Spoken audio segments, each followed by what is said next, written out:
ഈ ആഴ്ചയിലെ സെലിബ്രിറ്റി ആരാണ്? ശ്രീ അബ്ദുൾ റഹീം അല്ലെ. അദ്ദേഹം സൗദി അറേബ്യയിലെ എന്തോ സ്വാതന്ത്ര്യ സമരത്തിൽ പങ്കെടുത്തിട്ട് വന്നിരിക്കുകയാണ്.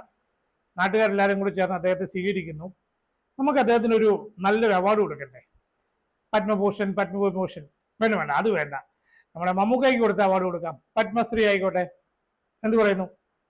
എന്തൊക്കെയോ വലിയ അച്ചീവ്മെന്റുമായിട്ട് വന്നതല്ലേ. ആളാണല്ലോ നല്ല സുന്ദരനായിട്ടാണ് വന്നിരിക്കുന്നത്. സൗദി അറേബ്യയിൽ ജയിലിലൊക്കെ കടന്ന് കോഴിയും ആടുമൊക്കെ തിന്ന് നല്ല കൊഴുത്താണ് വന്നിരിക്കുന്നത്. നിങ്ങൾ അയാളുടെ ഓരോ ആൻസർ ശ്രദ്ധിച്ചോ? എല്ലാം ടാക്ടിക്കൽ ആൻസേഴ്സ് ആണ്. വളരെ ചിന്തിച്ച് ആരൊക്കെയോ അങ്ങേർക്ക് ട്രെയിനിങ് കൊടുത്തിട്ടുണ്ട്, ഇങ്ങനെയൊക്കെയാണ് ആൻസർ പറയേണ്ടതെന്ന്. ശാരീരിക പ്രശ്നമുള്ള, അതായത് ഒരു ഡിസബിലിറ്റി ഉള്ള ഒരു കൊച്ചിനെ, ഒരു ടീനേജറിനെ, 15 വയസ്സുള്ള ഒരു ചെറുക്കനെ ഇയാളെ ഏൽപ്പിച്ചിരിക്കുകയാണ് കെയർ ടേക്കറായിട്ടും ഡ്രൈവറായിട്ടും ഒക്കെ.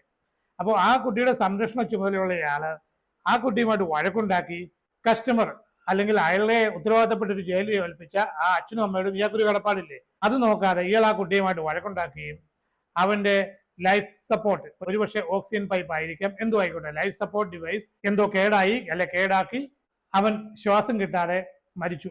ഈ വ്യക്തിക്ക് അവനെ ഏറ്റവും അടുത്തുള്ള ആശുപത്രി കൊണ്ടുപോകാമായിരുന്നല്ലോ, ഇവൻ അറിയില്ലെങ്കിൽ. അപ്പോൾ ഇവൻ അറിഞ്ഞുകൊണ്ട് അവനെ കൊണ്ടുപോകാതിരുന്നതാണ്. 24-25 വയസ്സിലെ പക്വതയില്ലായ്മ.